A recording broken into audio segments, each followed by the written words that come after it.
Greetings, everyone. What's going on? How's everybody doing? So I'm finally caught up to date.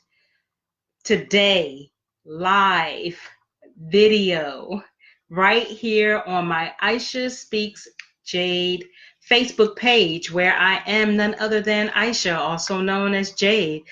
I don't care if you call me Aisha, Jade, just as long as that respect, RESPECT is on it. I'm good. So I'm sure I probably won't get that many people on right now because the Saints and the Philly Eagles, go Eagles, is playing today to see who's going to be going to the Super Bowl. Of course, though I reside in Atlanta, I got to give my hometown some love and hope that my Eagles win. So to move forward, but know that the replay is definitely available after. So whether you look at it later on this evening or you decide to look at it the upcoming week, it is definitely available. So this evening I want to speak on, which today is, again, this is a live audio or a live video, I should say, because you can see my face and hear my voice.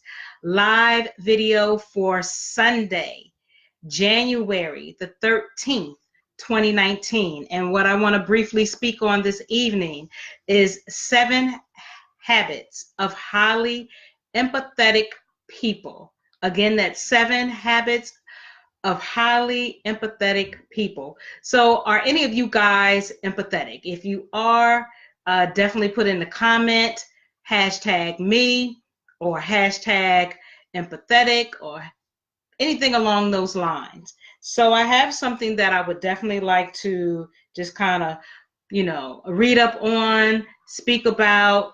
If you are an empathetic individual, see how you can improve yourself. So again, 7 habits of highly empathetic people. If you follow these steps that I'm going to speak on, it will help you to focus on what matters, which is connection.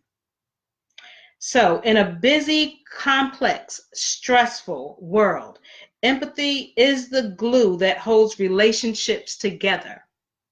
Whether you want to connect with your colleagues, customers, or children, you need to master the art of empathetic communication. Empathy is defined as the ability to detect others' emotions and understand their perspective. And I like to think that I am empathetic because I do feel things from people I know or don't know. When people feel accepted and validated, it builds trust. It's what you need to comfort a grieving coworker or someone you love.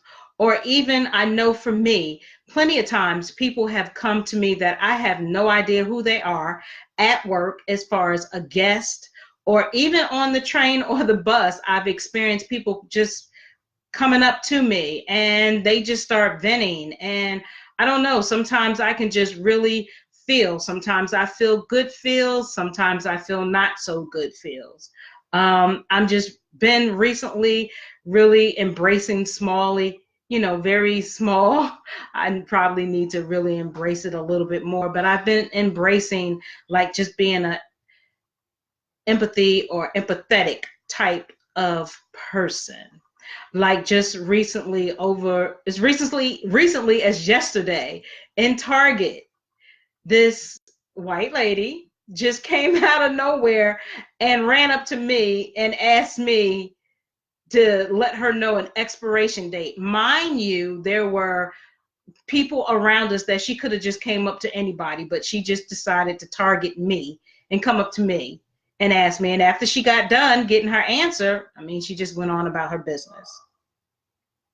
So, it's what you need to comfort, again, a grieving coworker, somebody that you care about, a stranger, gets people on board with your ideas or diffuse tension with your boss. Okay? Humans are social beings, and everyone has the capacity to develop empathy.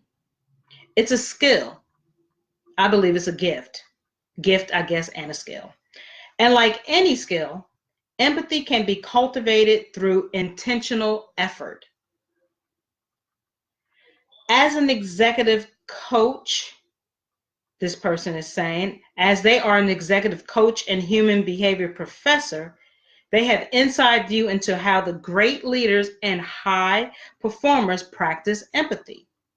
So we're going to go right into those 7 habits of highly empathetic people. 1, they are fully present with others. Empathetic people have a way of making you feel like you're the only one in the room. When they interact with someone, they give that person the gift of their full attention and respect, which is rare in today's uber distracted world. 2, they've mastered the art of active listening. I've been told that I'm a pretty good listener. And sometimes when I really don't feel like being bothered, I mean, the way that it just happens, people just come to me and they vent. And when they get done, I'm like, do you feel better? Or how do you feel? And they just needed someone to listen to them. So again, they've mastered the art of active listening. To truly support someone, you must first understand them. Empathetic people take the time to understand their counterpart priorities, preferences, and motivations. This requires listening non-judgmentally and leaving your assumptions at the door. Empathetic people use active listening skills to gain insights, including reflecting, which is why I'm hearing you say is, or it sounds to me like, affirming, smiling, nodding, and brief verbal affirmations like I see or encouraging, meaning and then. Third, they tune into nonverbal communications. So communication runs deeper than words alone. And let me say quickly, if you hear a cute little noise in the background, it is a cute little awesome dog that's downstairs. So I just want you might hear that in the background. He's just fussing. He's just being himself. So again, communication runs deeper than words alone. If you notice someone tensing up, pulling away, or suddenly dodging eye contact, those are important clues that you can use empathy to reach out. Rather than ignoring the emotion gently and with kindness, ask them to describe what's happening for them. This gives people the freedom to share their feelings openly, knowing they won't be judged or criticized. Letting emotions flow freely can be a gateway to productive problem solving. 4, they pause. In an effort to be helpful, we often jump in to finish people's sentences, offer advice, or interrupt. Empathetic people know how powerful silence can be. They don't interrupt or talk over other people.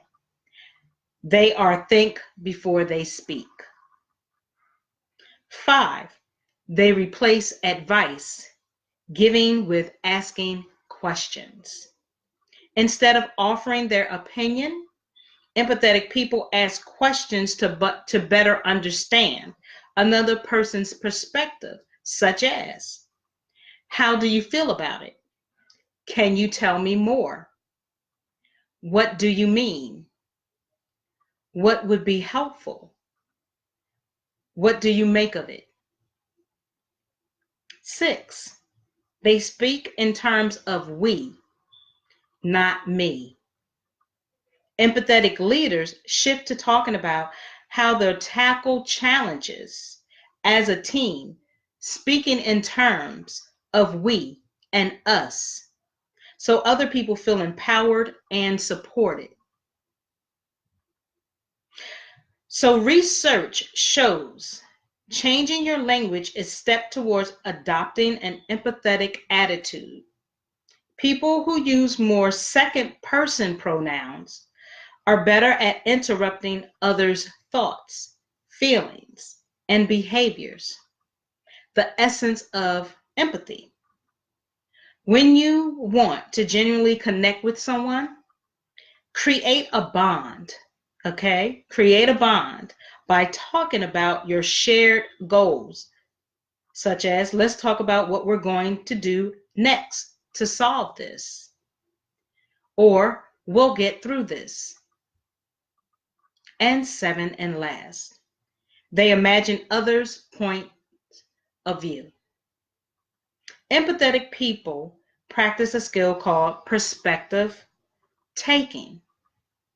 In other words, they step into other people's shoes to imagine what fears they might be facing. Do this exercise yourself by practicing internally to assume that person's point of view, especially when you're dealing with a difficult person.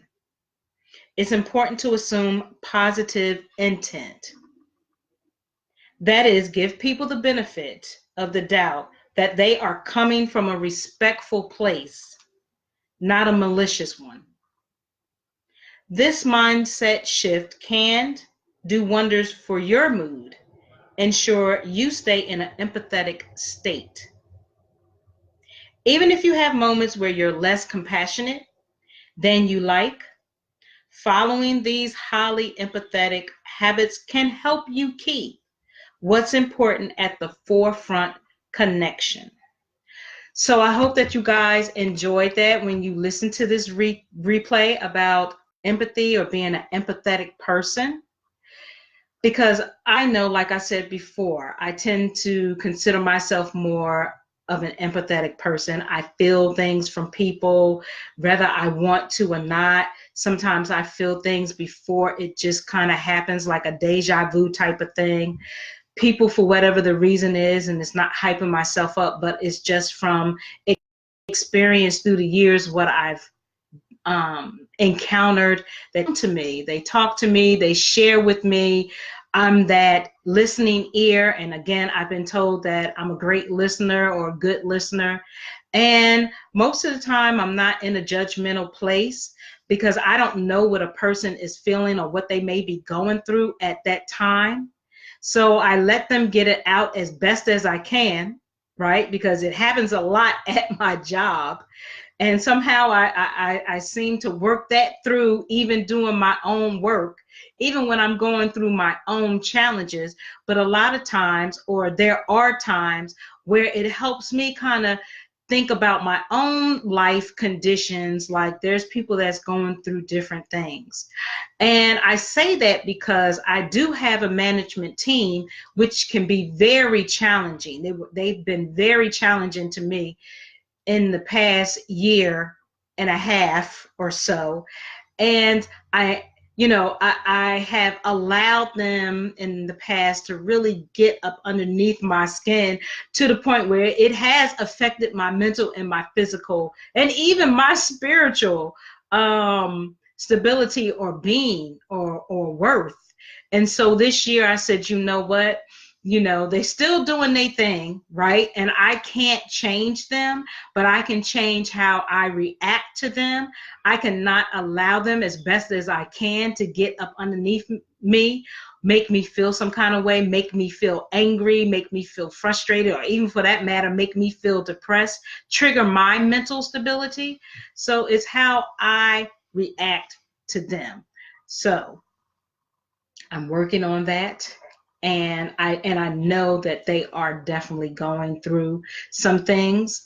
And so all I can do is just chant or send positive mantras or, prayers or chants or whatever, positive vibes and good energy to them, that whatever they may be going through, that they can move forward and heal and recover from it. So I hope that some of these ideas that I spoke on, how you can be a more effective, empathetic individual, can help. If it doesn't, that's okay too. Maybe it's just not you. But for those that might be open-minded to receive and listen, definitely give it a try and let me know how it worked out for you by leaving those comments in my box. So I want to invite you guys, because I know that the game is still going on again. And when you watch this replay, you can certainly join my platforms, my social media platforms. You can like and join and subscribe. I am on Facebook, Instagram, Twitter, LinkedIn, and I have a YouTube channel. And you can find me all under Aisha Speaks Jade. Again, Facebook, Instagram, Twitter, LinkedIn, and my YouTube channel, which you can go and subscribe to by hitting that thumbnail and hitting that bell for alerts, the notification bell. I like to give credit where credit is due, because my videos and everything that you see as far as all the designs and things of that nature, they are done by my wonderful, wonderful, wonderful best friend and partner, Uno. So I want to say thank you from the bottom of my heart. Thank you for just supporting me through my journey, as we both support each other, but I really thank her for doing that. Also, I want to make sure that you guys take care of yourself. Self-care, 365 or 66 days out of the year. Please do not let that be an option of self-care. It should be an everyday necessity that you take care of yourself inside and out. Your finances, your physical, your mental, your spiritual, and in whatever order that you do it. So make sure you do that. Make sure you create your greatness, create your happiness, and be the kings and queens that we should be. But you have to respect yourself first, or else no one will do it for you. So with that being said, I send much positive energy and positive vibes. Be good to yourself. I'll see you the next time. And with that being said, I send much peace and blessings, and have a good evening. Good night.